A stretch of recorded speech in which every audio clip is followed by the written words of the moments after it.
ఏంటి సుగుణ నువ్వు ఈ ఇంట్లో వేరే పని ఉండదా నీకు? అందరికందే ముందు డ్యూటీకి వచ్చేస్తావు. నిన్ను చూసి అలా ఉండాలి అని డాక్టర్ గారు మమ్మల్ని తిడుతున్నారే. అబ్బా, నోరు ముయ్యవే. ఎప్పుడు నా మీదే పడి ఏడుస్తూ ఉంటావు. నేనేమన్నా గంటలు గంటలు ముందొచ్చానా ఏంటి? ఒక 5 నిమిషాలు ముందుగా వచ్చాను. నీలాగా హాస్పిటల్ ఓపెన్ చేసిన తర్వాత గంటకొస్తే ఇక్కడున్న పేషెంట్ అందరినీ ఎవరు చూసుకుంటారే? అది నిజమేలే. నీ సిన్సియారిటీ గురించి తెలుసు కూడా. నీ గురించి మళ్ళీ నిన్నే అడుగుతున్నాను చూడు. నన్నే పిచ్చిదానివి అంటారు. అవును, ఈరోజు లంచ్లోకి ఏం కర్రీ తెచ్చావు? మీ అత్తగారు కర్రీలు బాగా వండుతారు. అదే నువ్వు మీ మేనత్త దగ్గర ఉంటున్నావు కదా. అవును, ఇన్నాళ్ళుగా నేను ఒక విషయం అడగడం మర్చిపోయాను. నీకు అమ్మ నాన్న లేరు, మేనత్త దగ్గర ఉంటున్నాను అని చెప్పావే కానీ ఎప్పుడూ మీ అత్తని ఒక్కసారి కూడా చూపించవేంటే? అదా, మా అత్తయ్యకి పెద్దగా బయట తిరగడం ఇష్టం ఉండదే. అందుకే తను ఎక్కడికి రాదు. ఏమన్నా హెల్త్ ప్రాబ్లం వచ్చినా నేనే డాక్టర్ గారిని అడిగి ట్యాబ్లెట్లు తీసుకెళ్ళిస్తే వేసుకుంటుంది. తను ఇంట్లో ఉన్న నాకే సరిగ్గా కనిపించదు, ఇంకా నీకెలా కనిపిస్తుందే? అంతా సరే కానీ సుగుణ, నాకు కూడా పెళ్ళి కుదిరింది. మరి నీకింకా పెళ్ళెప్పుడే? వయసు పెరిగిపోవడం లేదు నేంటి? పెళ్లి సంబంధాలు ఏమన్నా చూస్తున్నారా లేరా మీ అత్తయ్య? మీ అమ్మ నాన్న లేరని పెళ్ళి ఇంక చేయకూడదు అనుకుంటుంది అంటే మీ అత్తయ్య బాగా డబ్బు సంపాదించి పెడుతున్నావు. అందుకనే కాబోలు ఆవిడ ఇంకా నీకు పెళ్లి చేయడం లేదు. నువ్వైనా ఎవరో ఒక అబ్బాయిని చూసి ప్రేమించి పెళ్లి చేసుకోవే సుగుణ. నీకెన్నిసార్లు చెప్పాను పూజ, నాకు ఇలాంటివన్నీ నచ్చవని. పెళ్లి గురించి నా ముందు ఇంకొకసారి అలా మాట్లాడకు.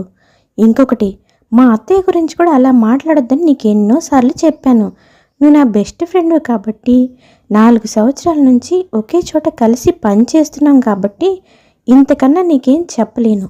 ఈ టాపిక్ ఇంకా మన ఇద్దరి మధ్యన తీసుకురావద్దు. పెళ్ళి అనే విషయాన్ని మాత్రం. పద, పేషెంట్స్ వచ్చే టైం అవుతుంది, వెళ్ళి మన వర్క్ మనం చేసుకుందాం. అలా పూజ ఇంకా సుగుణ ఆ రోజు డ్యూటీ ముగించుకొని ఇంటికి వెళ్తూ ఉంటారు. ఇలా వెళ్తూ ఉండగా దారిలో ఒకచోట పూజ ఇంకా సుగుణ ఆగి తన వెనకాలే వస్తున్న రమేష్ని చూస్తారు.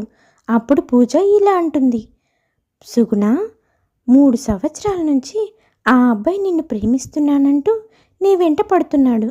కనీసం నువ్వు అతని కంటితోనైనా చూడటం లేదు. ఎందుకే? చూడ్డానికి చాలా హ్యాండ్సమ్గా ఉన్నాడు. పైగా మన పక్క హాస్పిటల్లోనే డాక్టర్గా పనిచేస్తున్నాడు. బాగా సెటిల్ అయ్యాడు. ఎందుకని ఆ అబ్బాయి నీకు నచ్చడం లేదు? చూడు, అక్కడి నుంచి ఎలా నిన్నే చూస్తున్నాడో.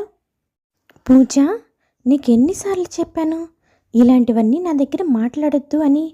అయినా ఆ అబ్బాయికి నేను చెప్తూనే ఉన్నాను, నాకు పెళ్లి చేసుకోవడం ఇష్టం లేదు, నా వెంట పడొద్దు అని. తనే నన్ను ఫాలో అవుతుండే నన్నేం చేయమంటావు? నువ్వు వెనక్కి తిరిగి చూడకుండా పద వెళ్దాం. అది కాదే, నీతో పాటు వాళ్ళందరికీ పెళ్ళిళ్ళు అయిపోతున్నాయి, నీకొక్కదానికి పెళ్ళవడం లేదు.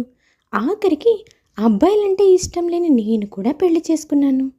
నీకెందుకే పెళ్లి చేసుకోవడానికి ఇంత ప్రాబ్లం? వా, నీకెన్నిసార్లు చెప్పానే నా దగ్గర పెళ్ళి అనే టాపిక్ తీసుకురావద్దని. నాకు పెళ్లి చేసుకోవడం ఇష్టం లేదని చెప్తున్నాను కదా. ముందు మనం ఇక్కడి నుంచి వెళ్దాం పదా.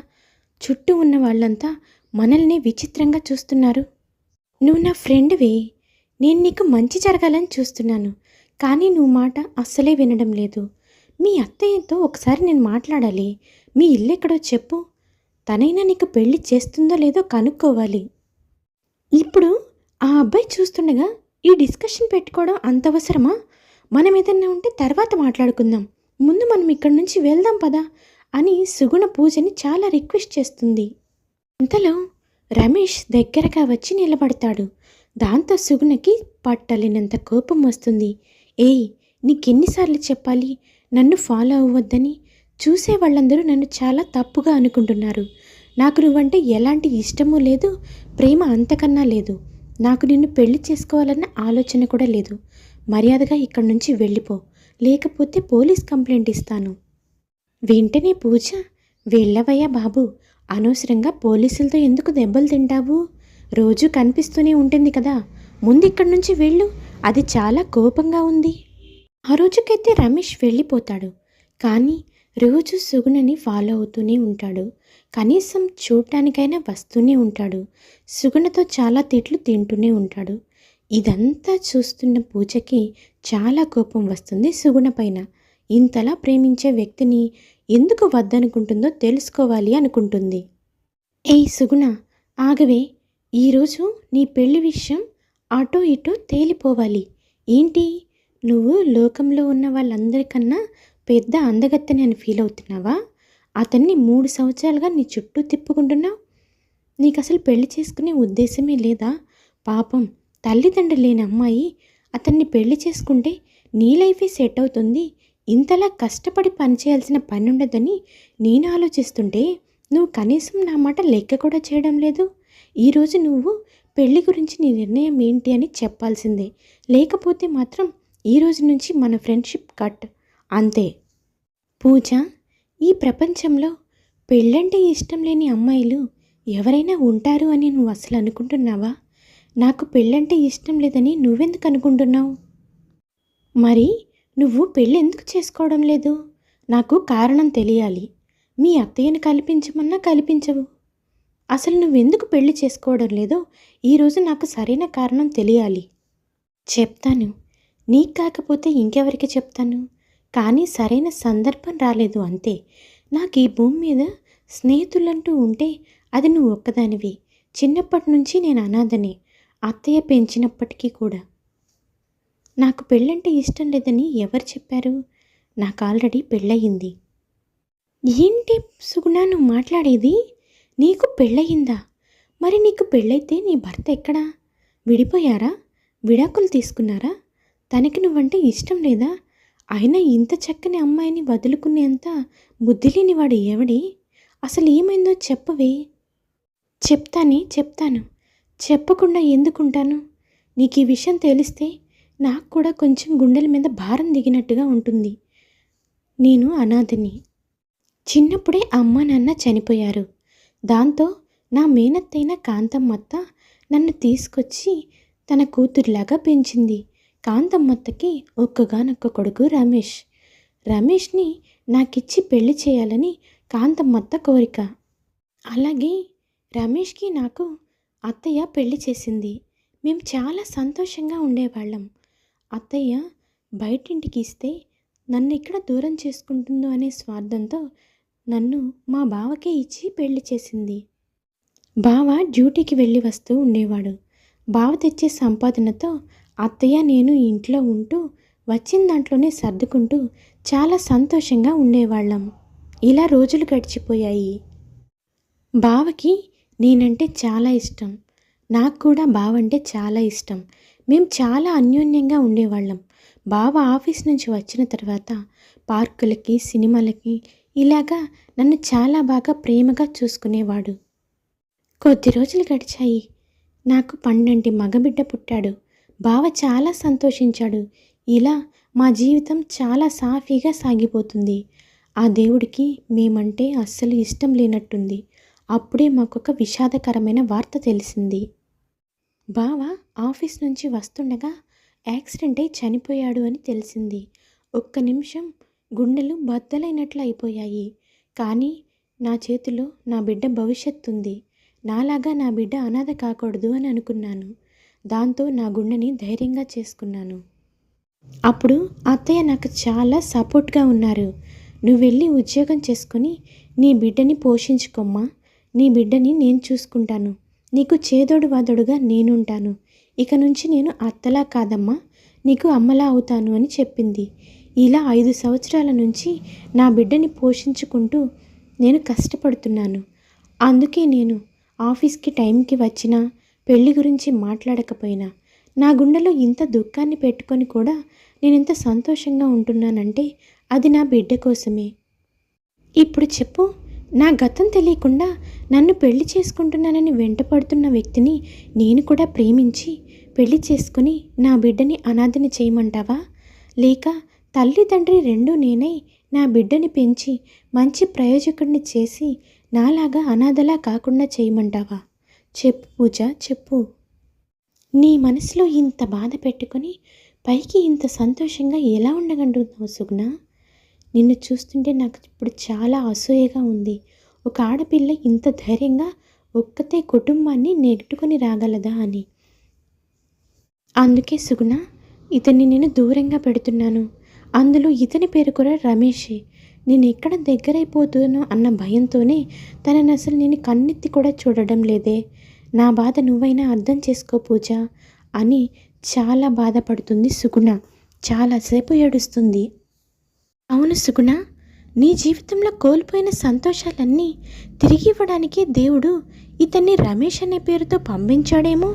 ఇతను నీ జీవితంలో నీ గతాన్ని కూడా యాక్సెప్ట్ చేసి నిన్ను పెళ్లి చేసుకుంటాడేమో. ఎందుకు నువ్వు అలా ఆలోచించడం లేదు? ఒక్కసారి అతని గతాన్ని చెప్పి చూడు. నీ బిడ్డని నిన్ను అతను స్వీకరిస్తాడేమో, నిన్ను పెళ్లి చేసుకుంటాడేమో. ఏమో ఏమో అన్న సందేహంతో నిన్న జీవితంలో ముందుకు వెళ్ళలేను పూజ. నా బిడ్డ భవిష్యత్తు నా చేతిలో ఉంది. నాకంతవరకే చాలు. ఇంక ఈ విషయాన్ని ఇక్కడితో వదిలేయి. నేను ఇంక ఇంటికి వెళ్తున్నాను. ఇప్పటికే చాలా రాత్రి అయింది. బాబు నా కోసం ఎదురు చూస్తూ ఉంటాడు అని సుగుణ అక్కడి నుంచి వెళ్ళిపోతుంది. కానీ పూజ మాత్రం ఎలాగైనా రమేష్కి సుగుణకి పెళ్లి జరిగేలా చేసి సుగుణ జీవితాన్ని బాగు చేయాలని అనుకుంటుంది. చూడు రమేష్, నిన్నిప్పుడు ఇక్కడికి ఎందుకు పిలిచాను అంటే సుగుణ గురించి మాట్లాడడానికి. సుగుణ అంత డబ్బున్న అమ్మాయి కాదు. అయినా సుగుణను ప్రేమిస్తావా? మరీ ముఖ్యంగా ఇంకొక విషయం, సుగుణకి ఆల్రెడీ పెళ్ళయింది. తన భర్త యాక్సిడెంట్లో చనిపోయాడు. అంతేకాదు సుగుణకి ఒక బాబు కూడా ఉన్నాడు. బాబుని చూసుకునే బాధ్యత ఉంది. వెంటనే రమేష్ ఇలా అంటాడు, సుగుణ అంటే నాకు చాలా ఇష్టం. సుగుణని నేను సుగుణగానే ప్రేమించాను. తనకి బాబున్నాడా, భర్త చనిపోయాడా, ఇవన్నీ నాకు తెలియదు.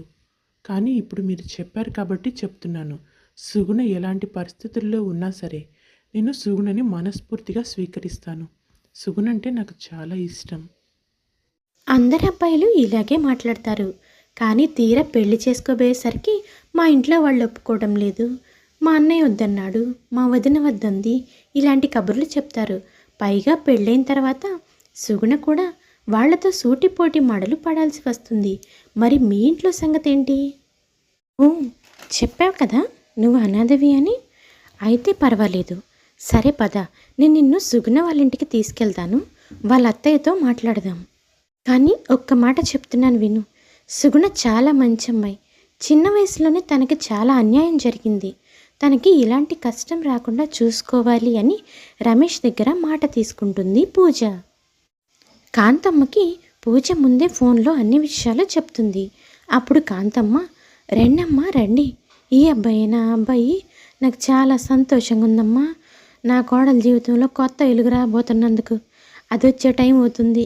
అది వచ్చేలోపే ఈ అబ్బాయితో నేను మిగతా విషయాలన్నీ మాట్లాడతానమ్మా. అరే ఆంటీ, మీరు మాట్లాడుతూ ఉండండి. సుగుణ చూసిందంటే నేనే ఇదంతా చేశానని చెప్పి నా మీద చాలా కోప్పడుతుంది. నేనైతే ముందు ఇక్కడి నుంచి వెళ్ళిపోతాను. సరేనమ్మా, నీ మేలు ఈ జన్మలో మర్చిపోలేను తల్లి. నా కూతురికి మంచి సంబంధం తీసుకొని వచ్చావు. నా కోడలైనా సరే నేను కూతురులాగే చూసుకుంటాను.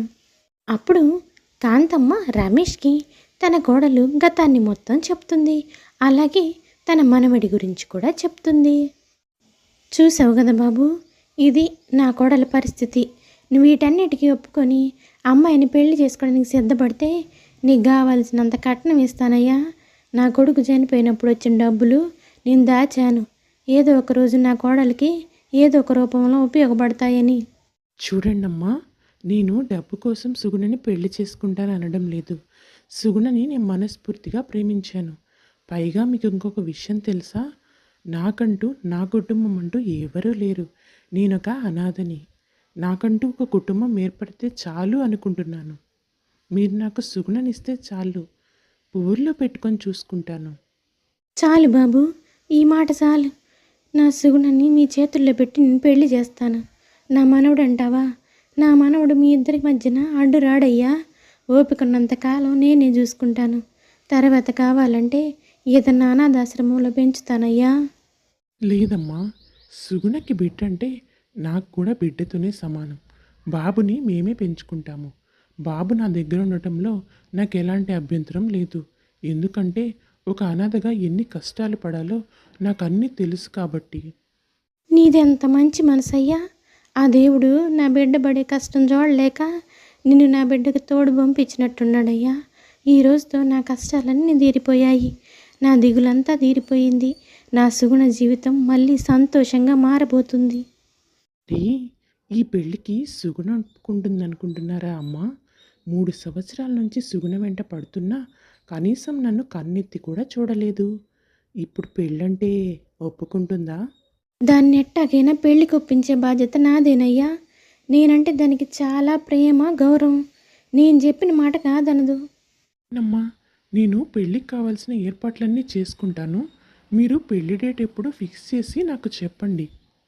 లో సుగుణ అక్కడికి వస్తుంది. ఏంటి పెళ్లి డేట్లు ఫిక్స్ చేసి నీకు చెప్పేది? అసలు నిన్నెవరు పెళ్లి చేసుకుంటానని చెప్పారు? మా ఇల్లు వెతుక్కుంటూ వచ్చేసావా? నీకెన్నిసార్లు చెప్పాను నా చుట్టూ తిరగొద్దని? మర్యాదగా ఇక్కడి నుంచి వెళ్ళిపో. అమ్మ సుగుణ, నువ్వు కొంచెం ఆగవే. నేను మాట్లాడుతున్నాను కదా, ఎందుకంత కోపం? పెద్దదాన్ని, నేను ఒకదాన్ని ఉన్నాను కదా ఇక్కడ. ఎవరిని పడితే వాళ్ళని ఇంట్లోకి రానిచ్చి ఏంటత్తయ్యా నువ్వు ఇక్కడ నిలబడి చేస్తుంది చోద్యం చూస్తున్నావా? మర్యాదగా అతన్ని ఇక్కడి నుంచి పంపించేసే అనడంతో రమేష్ అక్కడి నుంచి వెళ్ళిపోతాడు. ఎందుకే నీకంత కోపం?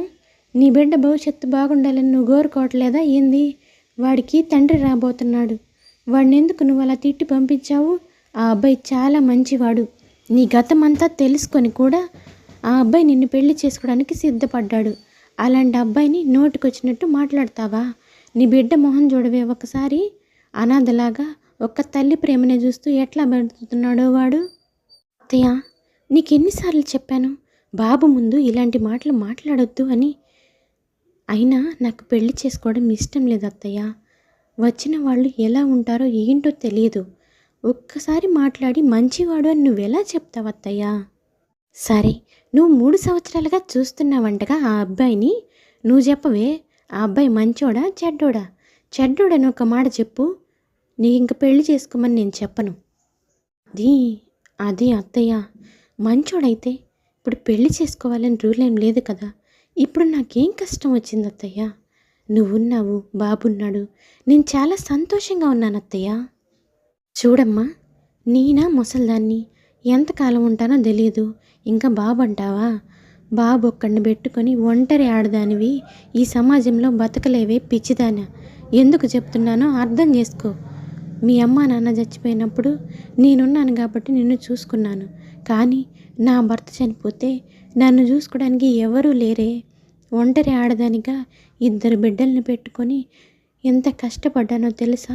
సూటిపోటి మాటలు. చావాలనిపించినా చావలేను. నీ భారం మీ బావ భారం ఉంటుంది. అందుకే చెప్తున్నానే, ఆ అబ్బాయిని పెళ్లి చేసుకొని సంతోషంగా ఉండమ్మా. అది అత్తయ్య, నువ్వు ఇంతలా చెప్తున్నావు కానీ ఇంక కానీ లేదు, ఏమీ లేదమ్మా. చక్కగా పెళ్లి చేసుకొని సంతోషంగా జీవించమ్మా. అలా అత్తగారు కోడలికి 2వ పెళ్లి చేస్తుంది. ఆ రమేష్ కూడా బాబుని చాలా జాగ్రత్తగా చూసుకుంటాడు. ఇలా వాళ్ళందరూ కలిసి ఒక కుటుంబంగా ఏర్పడి చాలా సంతోషంగా ఉంటారు. ఇది ఇవాల్టి కథ. ఇంక ఇలాంటి ఎన్నో స్టోరీస్ కోసం please subscribe to my channel. కాంతమ్మకి ఒక్కగానొక్క కొడుకు లాల్ చిన్నప్పుడే తండ్రి చనిపోవడంతో కాంతమ్మ చాలా కష్టపడి పెంచుతుంది. లాల్ కూడా కాంతమ్మను చాలా అర్థం చేసుకుంటాడు. అలా లాల్ చాలా కష్టపడి సంపాదిస్తాడు, చాలా ధనవంతుడవుతాడు. కానీ తల్లి మాట మాత్రం అస్సలే వినడు. డబ్బు విషయంలో అస్సలే తల్లి మాట వినడు. ఇలా ఎప్పుడూ తల్లితో గొడవ పడుతూ ఎప్పుడూ డబ్బు సంపాదించడం పైనే ధ్యాస పెట్టేవాడు లాల్. ఎప్పుడు చూసినా పొలంలోనే ఎక్కువగా ఉండేవాడు లాల్. ఎప్పుడూ డబ్బు సంపాదించాలి. తన తల్లి కష్టపడినట్లు నేను నా పిల్లలు కష్టపడకూడదు. వాళ్ళ కోసం నేను కావలసినంత ధనం సమకూర్చాలి అని ఆలోచిస్తూ ఉండేవాడు లాల్. ఇదంతా చూసిన కాంతమ్మ ఒక నిర్ణయానికి వస్తుంది. వీడికి పెళ్లి చేస్తే గానీ దారిలో పడేటట్టు లేడు. ఇలా ఒంటరిగా ఉండడం వల్లే టైం తెలియకుండా ఎప్పుడు పని పని అని తిరుగుతూ ఉంటాడు. అదే వాడికంటూ ఒక భార్య వస్తే దానికోసమైనా ఇంటికి వస్తాడు కదా. అలా కాంతమ్మ ఒక మంచి సంబంధం చూసి లాల్కి పెళ్లి చేస్తుంది. తన పేరు సుధా. సుధా చాలా చక్కని, అందమైన, ఇంకా తెలివైన అమ్మాయి. సుధని చూస్తుంటే కాంతమ్మకి చాలా ముచ్చటేస్తుంది. సుధ కూడా అంతే. తన మంచితనంతో అందరినీ ఆకట్టుకుంటూ ఉంటుంది. కాంతమ్మ ఇలా అనుకుంటుంది, ఇంకా వాడికి పెళ్లి చేశాను కాబట్టి వాడి బాధ్యతలన్నీ భార్య తీసుకుంటుంది అని. ఇంకా తన కొడుకు లాల్ కూడా తనకంటూ కొంత సమయాన్ని కేటాయిస్తాడు అని. కానీ అక్కడ జరగబోయేది ఏంటా అని కాంతమ్మకు కూడా అసలే తెలియదు. లాల్ రోజు పొలం నుంచి చాలా సమయం లేట్గా ఇంటికి వచ్చేవాడు. అలాగే భోజనం కూడా లేట్ అయ్యేది. భార్య ఎన్నిసార్లు చెప్పినా అసలే వినేవాడు కాదు. దీంతో విసిగిపోయిన సుధా ఇలా అంటుంది, ఏవండి, మీరు ఇలా రోజు సమయానికి భోజనం చేయకపోతే మీ ఆరోగ్యం ఏమవ్వాలి? మీ ఆరోగ్యం చెడిపోతే ఇబ్బంది పడేది మీరే కదా. నువ్వు ఆరోగ్యం గురించి ఆలోచిస్తున్నావు, కానీ పొలంలో 1 గంట సమయం ఎక్కువగా గడపడం వల్ల వచ్చే లాభం గురించి నువ్వు అస్సలే ఆలోచించడం లేదు సుధా. ఇంత లాభం వచ్చి ప్రయోజనం ఏముందండి? సమయానికి ఆహారం తీసుకోకపోతే మనిషికి ఎన్ని ఇబ్బందులు వస్తాయో తెలుసా మీకు? ఆహారం ఏముంది, ఎప్పుడు కావాలంటే అప్పుడు తినొచ్చు. కానీ పని అలా కాదు, మనం చేయాలనుకున్నప్పుడల్లా మనకి పని దొరకదు అంటూ భార్యకి ఏదో ఒకటి నచ్చ చెప్పుతూ ఉండేవాడే. కానీ సమయానికి ఎప్పుడు ఇంటికి వచ్చి భోజనం చేసేవాడు కాదు లాల్. ఎక్కువ సమయం పొలంలోనే గడుపుతూ ఉండేవాడు. ఎప్పుడూ డబ్బుపైనే ధ్యాస. ఒకరోజు సుధ అత్తగారైన కాంతమ్మ దగ్గరికి వెళ్ళి ఇంట్లో జరుగుతున్న విషయాలన్నీ చెప్తుంది. తన భర్త ఇంటికి ఎంత ఆలస్యంగా వస్తున్నాడని, కనీసం భోజనం కూడా చేయడం లేదని. చూడమ్మా సుధా, ఇదంతా ఎప్పుడు జరిగేదేనే. కాకపోతే నీకే కొత్త. పెళ్లి చేస్తే వాడు మారతాడు అనుకున్నాను. కానీ పెళ్ళైన తర్వాత కూడా వాడు ఏమాత్రం మారలేదు. మనుషుల కన్నా డబ్బుకే ఎక్కువ విలువిస్తున్నాడే. నిదానంగా వాడే మారతాడులేవే అని అత్తగారు సర్ది చెప్తుంది. ఒకరోజు సుధా లాల్కి భోజనం వడ్డిస్తుంది. రండి, ఈరోజు కూడా ఇంత ఆలస్యంగా వస్తారా? మీకోసం భోజనం చేయకుండా ఎంతసేపటి నుంచి ఎదురు చూస్తున్నానో తెలుసా? వెంటనే లాల్ ఇలా అంటాడు, నీకు తెలుసు కదా పొలంలో నేను కష్టపడేది మన కోసమే అని. అయినా సరే నువ్వెందుకు ఇన్ని రకాల వంటలు చేశావు? ఆకుకూర, పప్పు, తాలింపు, పచ్చడి, గుత్తి వంకాయ, ఇన్ని కూరలు అవసరమా చెప్పు? అమ్మకు అసలే బీపీ, షుగరు. మనందరి కోసం రోజు ఏదో ఒక కూర చేయి చాలు. ఇన్ని కూరలు చేసి డబ్బుని వృధా చేయడం నాకు అస్సలే ఇష్టం ఉండదు. నేను చెప్పేది నీకు అర్థమవుతుంది అనుకుంటున్నాను సుధా అంటాడు లాల్ కోపంగా. అదేంటండి అలా మాట్లాడుతున్నారు? ఈరోజు పండగ. ఎంత లేనివాడు కూడా 2-3 కూరలతో భోజనం తయారు చేసుకుంటాడు. అలాంటిది నేను కేవలం 4 రకాల కూరలు చేస్తేనే మీరు ఇలా మాట్లాడుతున్నారు. మరి ఇంత డబ్బు ఉండి మనకి ఏం ప్రయోజనం అండి? కనీసం ఇష్టమైనవి వండుకొని తినడానికి కూడా స్వతంత్రం లేదా ఈ ఇంట్లో? అదంతా నాకు తెలియదు సుధా. ఈరోజు నుంచి మన ఇంట్లో ఏదైనా ఒక్క కూరే చేయాలి. నేను చెప్పిందే జరగాలి. లేదంటే నా కోపం ఎంతగా వస్తుందో నీకు తెలుసు కదా. రేపటి నుంచి మాత్రం ఒక్క కూరతోనే మనందరం భోజనం చేయాలి. అలా చేసేటట్లు నువ్వే చూసుకోవాలి అని కోపంగా చెప్తాడు లాల్. సరేలేండి, మీరు ఇంతలా చెప్పిన తర్వాత ఇంకేం చేస్తాను? రేపటి నుంచి అలాగే చేస్తానులేండి. ఈ రోజుకైతే మీరు భోజనం చేయండి. అవును, పని వాళ్ళకి పంచిపెట్టమని మన తోటలో పండిన మామిడి పండ్లు ఇచ్చాను కదా, వాటిని వాళ్ళకి ఇచ్చారా లేదా? అవా, వాటిని తీసుకువెళ్ళి నేను సంతలో అమ్మేశాను. అయినా నీకేమన్నా పిచ్చా ఏంటి? 2 బస్తాల మామిడి పండ్లు పని వాళ్ళకి తినడానికి ఇచ్చేస్తావా? దానితో మనకి ఎంత లాభం వస్తుందో తెలుసా? అదేంటండి అలా మాట్లాడుతున్నారు? మన దగ్గర రోజు పనిచేసే పని వాళ్ళకి మన దగ్గర పండిన పంటలో కొంత దాన్ని ఇస్తే తప్పేముంది? మీరు దాన్ని కూడా వద్దంటున్నారు. నీకు చెప్పాను కదా సుధా, నాకు పొదుపు చేయడం అంటే ఇష్టం. దుబారా ఖర్చులు చేయడం అంటే అసలే కాదు. ఇప్పుడు మనం వాళ్ళకి ఇవ్వకపోతే వాళ్ళు మార్కెట్లో కొనుక్కొని తినలేరా ఏంటి? మరీ అంత పేదవాళ్ళైతే మన ఊరిలో ఎవరూ లేరు. నువ్వు ఎవరి కోసం జాలిపడాల్సిన అవసరం లేదు. సరేలేండి, అవన్నీ ఇప్పుడెందుకు? మీరు భోజనం చేస్తున్నప్పుడు అనవసరమైన విషయాలన్నీ మాట్లాడుతున్నారు. ముందు భోజనం చేయండి. నువ్వేదైనా వడ్డిస్తేనే కదా సుధా నేను భోజనం చేసేది. అన్ని విషయాలు చెప్తూ ఇప్పటి వరకు నాకు కనీసం ప్లేట్ కూడా పెట్టలేదు నువ్వు అనడంతో సుధా వెళ్ళి ప్లేట్ తీసుకొని వచ్చి భర్తకి భోజనం పెడుతుంది. లాల్ తిని అక్కడి నుంచి వెళ్ళిపోతాడు. సుధ మాత్రం లాల్ ప్రవర్తనకి చాలా బాధపడుతుంది. కానీ లాల్ ఉన్న కోపంతో ఏం చెప్పినా అర్థం చేసుకోడు అని తనతో ఏమీ మాట్లాడదు. వెళ్ళి జరిగిందంతా అత్తగారికి చెప్తుంది. అత్తయ్య, ఇలా రోజు ఒక కూరతో ఉప్పు కారం లేకుండా నూనెలు ఉప్పులు పప్పులు అన్నీ ఆయన అడుగుతూ ఇలా ఎంతకాలం అత్తయ్య? నిన్నెవరు తినకుండా ఉండమన్నారే? వాడికి తెలియకుండా వండుకొని తినొచ్చు కదా. ఇన్ని సంవత్సరాల నుంచి నేను చేస్తుంది కూడా అదేనే కదే పిచ్చి మొద్దు. ఏంటత్తయ్య మీరు చెప్పేది? ఆయనకు తెలియకుండా ఇంట్లో మీకు కావలసినవన్నీ వండుకొని తింటారా? నేను మీరేం మాట్లాడుతున్నారో అర్థం చేసుకోలేకపోతున్నాను అత్తయ్య. ఇందులో అర్థం చేసుకోలేకపోవడానికి ఏముంది? బయట వంటగది పక్కనే ఒక చిన్న గది కట్టించాను కదా, అదేందనుకుంటున్నావు? అందులో పాత వస్తువులు పెడతానని అబ్బాయితో చెప్తాను. అందులోకి అస్సలు రాడు. అందులోనే నేను ఒక చిన్న వంటగది పెట్టుకొని నాకు కావాల్సినవన్నీ వండుకొని అక్కడే తినేస్తానే. అందుకే ఇన్ని సంవత్సరాలు వాడు పెట్టే టార్చర్ని తట్టుకోగలిగాను. మీరు చెప్పే విషయాన్ని నేను అసలు నమ్మలేకపోతున్నాను అత్తయ్య. మీ ఇంట్లో మీరే దొంగతనంగా వండుకొని తినాల్సిన అవసరం ఏముంది? ఆయనతో గొడవ పడితే ఆయన వింటాడు కదా. ఆయన మీ కొడుకే కదా. అవునే, ఆడు నా కొడుకే కాదని ఇప్పుడు ఎవరు అన్నారు? కానీ వాడిని చిన్నప్పటి నుంచి గారాబంగా పెంచాను. వాడికి నేనంటే భయం ఉందో లేదో కానీ వాడంటే నాకు చాలా భయమే తల్లి. అందుకే వాడికి తెలియకుండా ఇట్టా వండుకొని తింటున్నాను. అయితే ఇప్పుడు అర్జెంటుగా మీ వంటగదిని నేను చూసేయాలి అత్తయ్య. ఎందుకంటే ఈ రోజు నుంచి అది మన ఇద్దరి వంటగది కదా. ఎందుకు చూపించనే కోళ్ళ? పద చూపిస్తాను.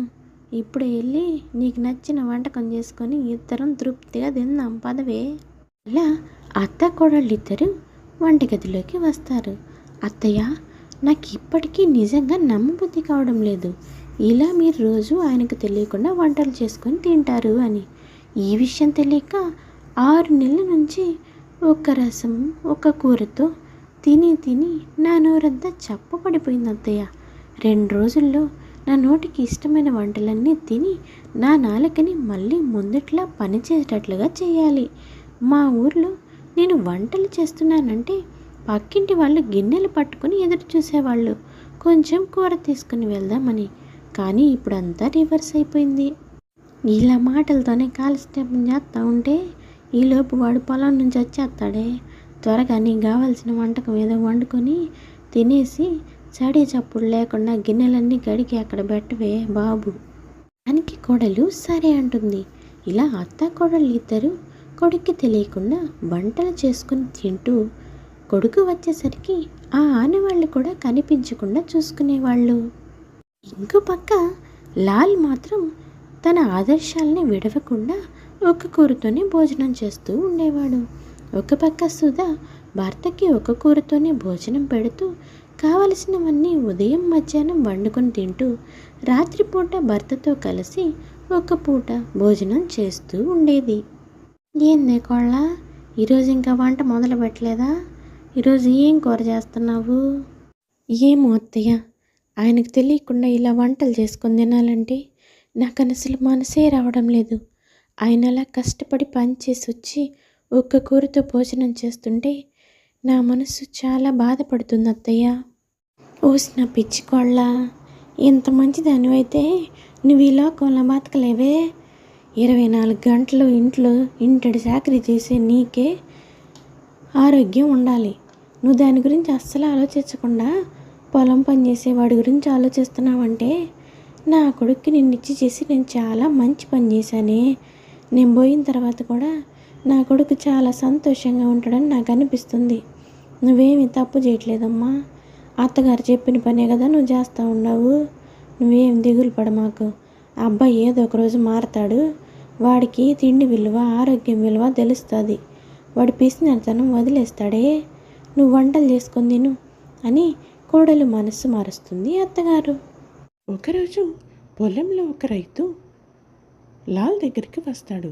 అయ్యగారు, ఈరోజు నేను పొలం నుంచి 1 గంట సేపు ముందుగా ఇంటికి వెళ్తాను. మా ఆవిడకి ఈరోజు చేపలు తినాలనిపిస్తుందని చెప్పింది. చేపలు పట్టుకొని వెళ్ళేసరికి ఆలస్యం అవుతుంది కదా.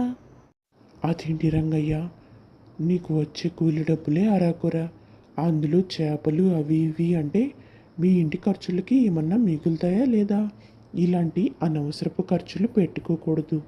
అందులో భార్య అడిగితే అస్సలే చేయకూడదు. ఇలా తిండికి పెట్టిన డబ్బు వెనక్కి వస్తుందా చెప్పు? అదేం మాటండి అయ్యగారు, ఇంట్లో భార్యలు ఆరోగ్యంగా తృప్తిగా తిని బలంగా ఉంటేనే కదా మన ఇంట్లో మనం వచ్చి ఇలా పొలంలో పని చేయగలుగుతున్నాం. లేకపోతే మనమే ఇంట్లో ఉండి ఇల్లు చూసుకుంటే ఇలా పొలం ఎవరు చేస్తారు?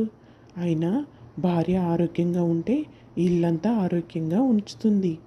అందుకే ఎప్పుడైనా సరే భార్యలు ఏదడిగినా కాదనకూడదు. ఉన్నంతలో వారికి నచ్చినవి చేసి పెట్టాలి అయ్యగారు. నా దృష్టిలో అయితే కడుపు నిండా భోజనం చేసి ఆరోగ్యంగా ఉన్న వ్యక్తి ధనవంతుని కన్నా గొప్పవాడు. అవునా, నువ్వు ఇలా చెప్తున్నావు.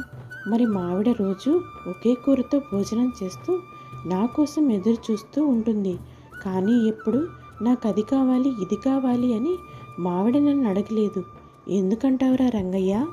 ఎందుకంటే అయ్యా, మీ భార్యకి నీ మీదున్న నమ్మకం, అలాగే మీ భార్యకి మీ మీదున్న ప్రేమ ఇంకా ఆప్యాయత. నా భర్త ఏదో ఒకరోజు మారతాడు అని నమ్మకంతో ఆవిడ ఎదురు చూస్తూ ఉండొచ్చు. అంతేనంటావారా రంగయ్య? తన మనసులో ఎన్నున్నా నాకు చెప్పకుండా దాచుకుని తనలో తానే బాధపడుతుందంటావా? కనీసం కడుపు నిండా భోజనం కూడా చేయనివ్వలేదంటావా నేను? అయ్యగారు, నేను ఇట్టా చదువుతున్నానని మీరేం తప్పుగా అనుకోమాకండి.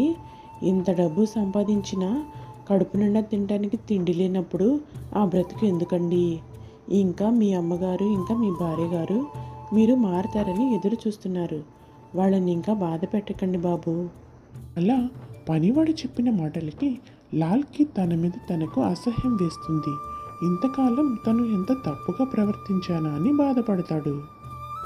సరేరా, నువ్వు ఇంకా వెళ్ళు, నాకొక పని ఉంది, నేను చూసుకొని వస్తానని లాల్ అక్కడి నుంచి ఇంటికి వెళ్తాడు. లాల్కి తన మీద తనకి చాలా అసహ్యం వేస్తుంది. ఒక పనివాడితో తన గురించి చెప్పించుకోవాల్సి వస్తుంది అని, వాడికి ఉన్న జ్ఞానం కూడా నాకు లేదా అని. వాడి సంపాదనలో వాడు భార్యని ఎంత ప్రేమగా చూసుకుంటున్నాడు. కానీ ఇంత ఆస్తి ఉండి కూడా నేనెందుకు ఇలా పిసినారిగా ఉండాలి అని చాలా బాధపడతాడు. ఆ రోజు ఇంటికి వెళ్ళి తల్లికి ఇంకా భార్యకి క్షమాపణ చెప్తాడు. తను మారిపోయానని, ఇక నుంచి ఎవరిష్టం వచ్చినట్టు వాళ్ళు ఉండొచ్చని చెప్తాడు. ఇప్పుడు కాంతమ్మ సంతోషంతో ఇలా అంటుంది. చూసావా కోళ్ళ, నేను చెప్పాను కదా నా కొడుకు ఖచ్చితంగా మారతాడని. వాడిలో మార్పు చూసావా? నా కొడుకు మంచోడిని, కానీ వాడు పుట్టి పెరిగిన వాతావరణం వాడిని అట్ట తయారు చేసింది. ఆ రోజు నుంచి ముగ్గురు కలిసి సంతోషంగా జీవిస్తూ ఉంటారు. ఇది ఇవాల్టి కథ. ఎంత సంపాదించుకున్నా సరే కడుపు నిండా తినడానికి తిండి లేనప్పుడు ఆ జీవితం వ్యర్థమే. అవునా, నీకు ఎంగేజ్మెంట్ అయిందా? ఇంతకీ ఆ అదృష్టవంతుడు ఎవరు అని స్వప్న వెటకారంగా అడుగుతుంది పూజని. అతను మరింకెవరో కాదు, మన కాలేజ్లోనే మోస్ట్ హ్యాండ్సమ్ పర్సన్ అయిన రమేష్తో. రమేష్ ఇంకా మా నాన్న మంచి స్నేహితులు. రమేష్ నాన్నగారు మా నాన్నగారు ఇద్దరూ కలిసి వ్యాపారాలు చేస్తూ ఉంటారు. దాంతో మా ఇద్దరికి పెళ్లి చేయాలన్న నిర్ణయం వాళ్ళిద్దరూ కలిసి తీసుకున్నారు. ఎందుకంటే డబ్బులోనూ హోదాలోనూ మేమిద్దరం సమానంగా ఉంటాం కాబట్టి రమేష్ కూడా నన్ను పెళ్లి చేసుకోవడానికి ఇష్టపడ్డాడు.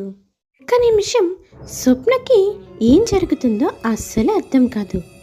ఏంటి, నువ్వు చెప్పేదంతా నిజమా? రమేష్ నిజంగా నిన్ను పెళ్లి చేసుకోవడానికి ఒప్పుకున్నాడా? అంటే రమేష్కి డబ్బున్న అమ్మాయిని పెళ్లి చేసుకోవాలని ఆలోచన ఉందా?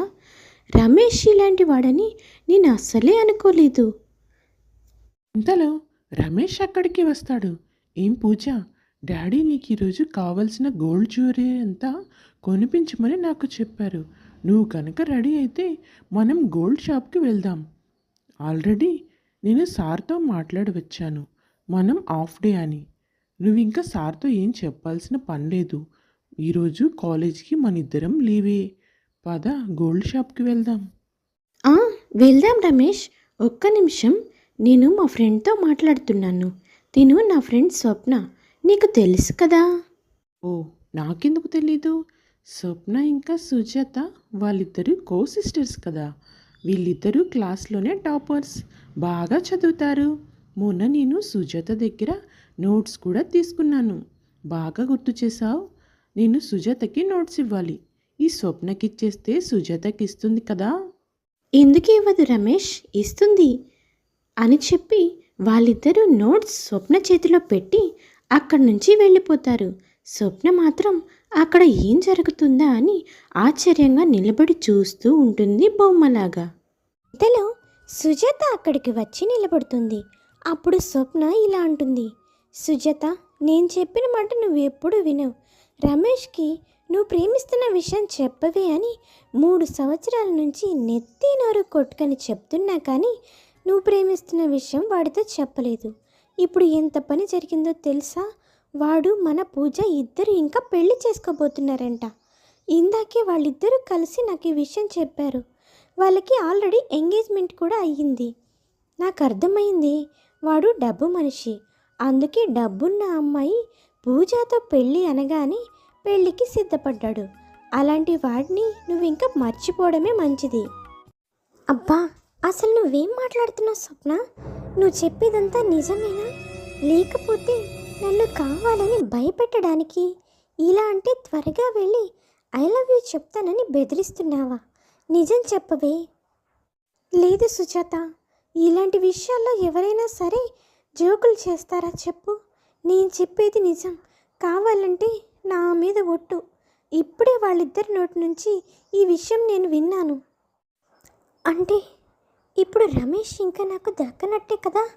అయినా నాకు డబ్బు లేదనే కదా రమేష్ కనీసం నా వైపు కన్నెత్తి కూడా చూడలేదు.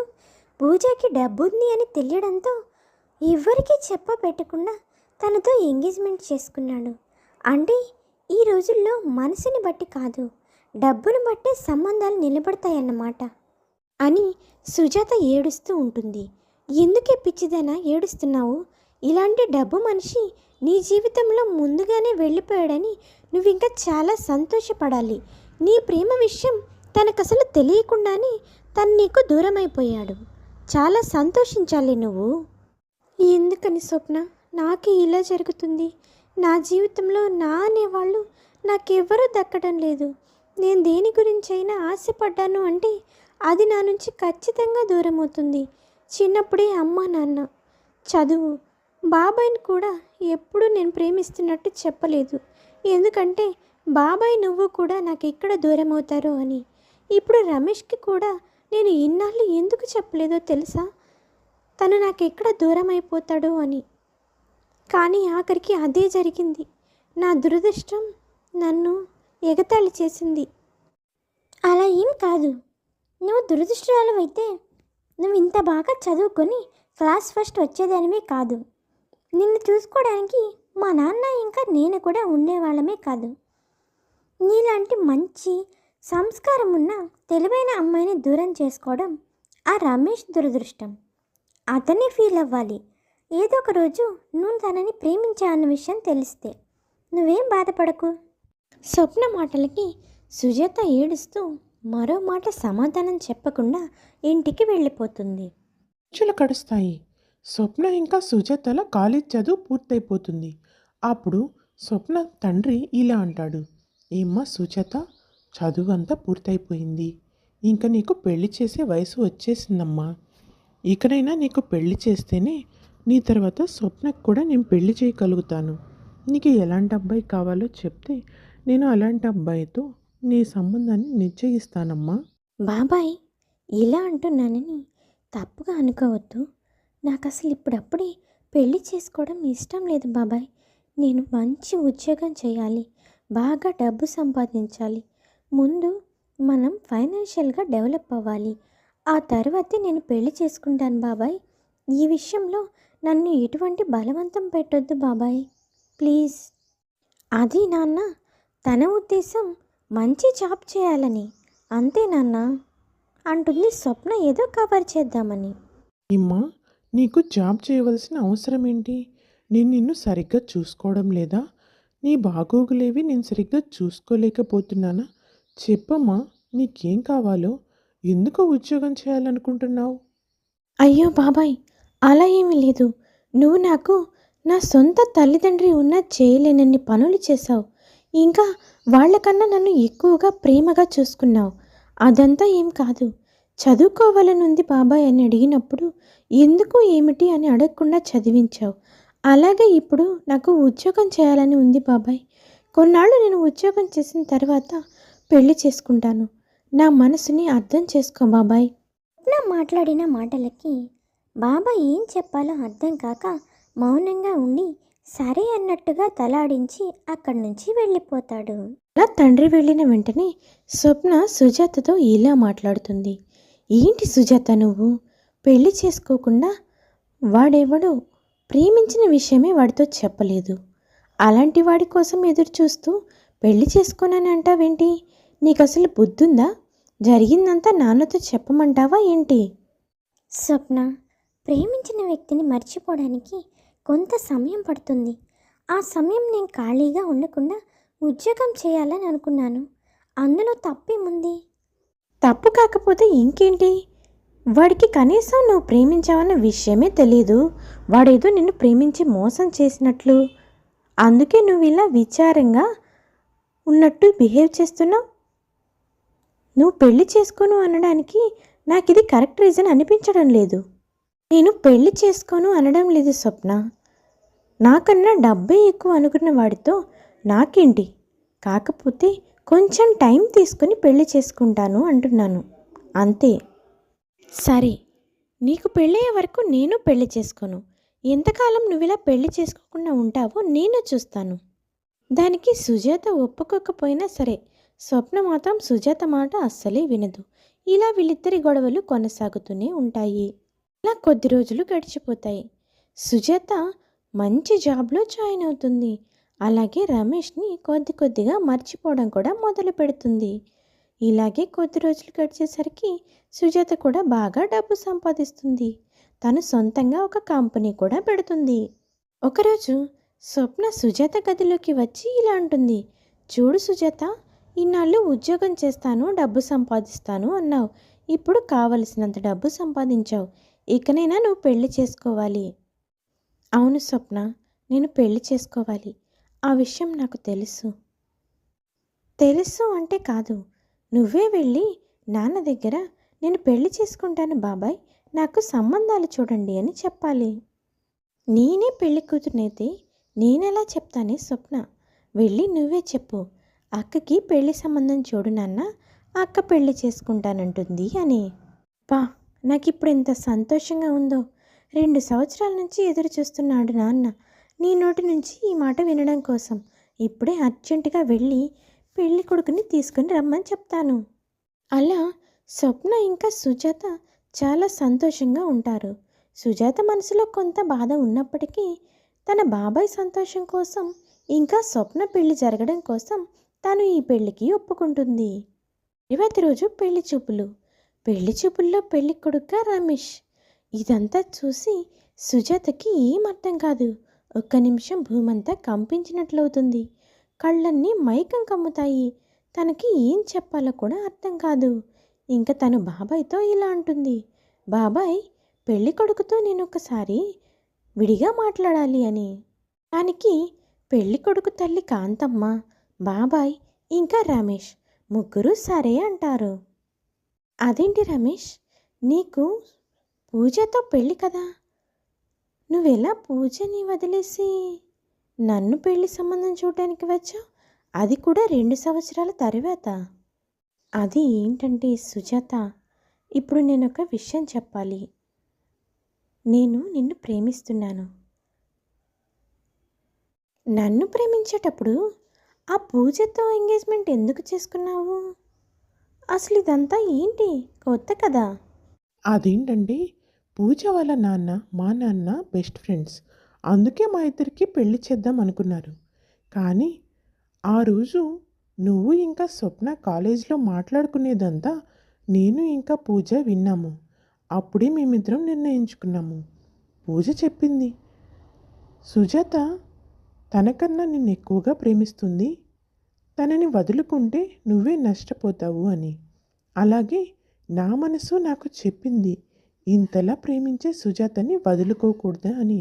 అందుకే మా పెళ్ళిని రద్దు చేసుకున్నాము. అవునా? నువ్వు నిజంగా నన్ను ప్రేమిస్తున్నావా?